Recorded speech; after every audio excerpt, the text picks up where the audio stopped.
ଆପଣଙ୍କ ଖବର news live 8। ସରିଗଲା ସବୁ ସପନ।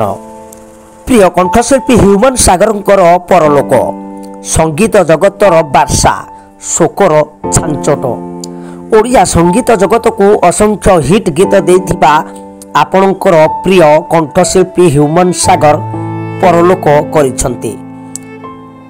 ତ ବନ୍ଧୁମାନେ ଓ ସଙ୍ଗୀତ ପ୍ରେମୀମାନେ ଗଭୀର ଶୋକରେ ଡୁବି ଯାଇଛନ୍ତି। ସଙ୍ଗୀତ ଜଗତର ବାର୍ଷା, ଏହା ଗୋଟିଏ ବଡ଼ ଅପୂରଣୀୟ ହାନି।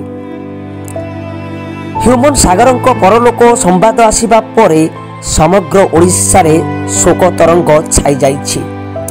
ସେ ଗତ କିଛି ବର୍ଷରେ ଓଡ଼ିଆ ଫିଲ୍ମ ଓ ଆଲବମ୍ ମ୍ୟୁଜିକ୍ ଜଗତର ଗୋଟିଏ ବାର୍ଷା ଥିଲେ, ଯାହାକି ଗୋଟିଏ ବିଶେଷ ନାମ ଭାବେ ପରିଚିତ ହୋଇଥିଲେ।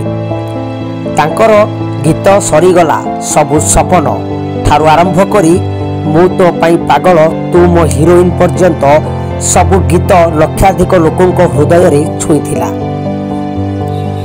ପରିବାର, ନିକଟତମ ମିତ୍ରମାନେ ଓ ଫ୍ୟାନ୍ସମାନେ ହଠାତ୍ ତାଙ୍କର ଚାଲିଯିବାକୁ ବୁଝିପାରୁନଥିବା ଅବସ୍ଥାରେ ସୋସିଆଲ ମିଡ଼ିଆରେ ଏବେ ପ୍ରତ୍ୟେକ ଜଣ ତାଙ୍କୁ ନେଇ ଶ୍ରଦ୍ଧାଞ୍ଜଳି ଦେଉଛନ୍ତି। ତାଙ୍କ ମତ ଆବାଜ କେବେ ଆସିବନି। ଓଡ଼ିଆ ସଙ୍ଗୀତ ଜଗତରେ ଅପୂରଣୀୟ ହାନି ଭାବରେ ମତାମତ ଆସୁଛି। ପୁଲିସ ଓ ପରିବାର ପକ୍ଷରୁ ଆଗାମୀ କ୍ଷଣରେ ଅଧିକ ବିବରଣୀ ଦିଆଯିବ ବୋଲି ତଥ୍ୟ ମିଳିଛି।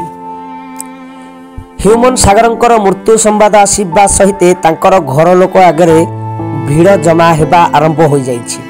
ପଡ଼ୋଶୀ, ପରିଚିତ ଓ ଫ୍ୟାନ୍ସମାନେ ତାଙ୍କର ଶେଷ ଦର୍ଶନ ପାଇଁ ଆତୁର ହୋଇପଡ଼ୁଛନ୍ତି। ଅନେକଙ୍କ ଆଖିରେ ଝରି ଝରି ଲୁହ। କେବଳ ଏକ ପ୍ରଶ୍ନ, ଏତେ ଶୀଘ୍ର କେମିତି? ସଙ୍ଗୀତ ଜଗତର ବଡ଼ ବଡ଼ ଶିଳ୍ପୀମାନେ ମଧ୍ୟ ଶୋକ ପ୍ରକାଶ କରିଛନ୍ତି। ଗୀତ ନିର୍ଦ୍ଦେଶକମାନେ ଲେଖୁଛନ୍ତି, ଆମ ଗୀତର ଆବାଜ ହରାଇଗଲା।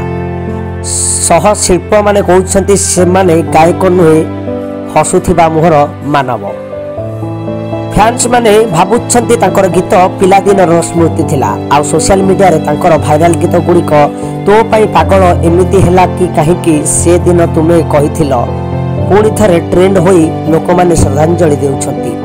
ପରିବାର ପକ୍ଷରୁ ତାଙ୍କର ଶବଯାତ୍ରା ସମୟ ଶୀଘ୍ର ଘୋଷଣା କରାଯିବ ବୋଲି ସୂଚନା ମିଳିଛି। Bureau report, news live 8।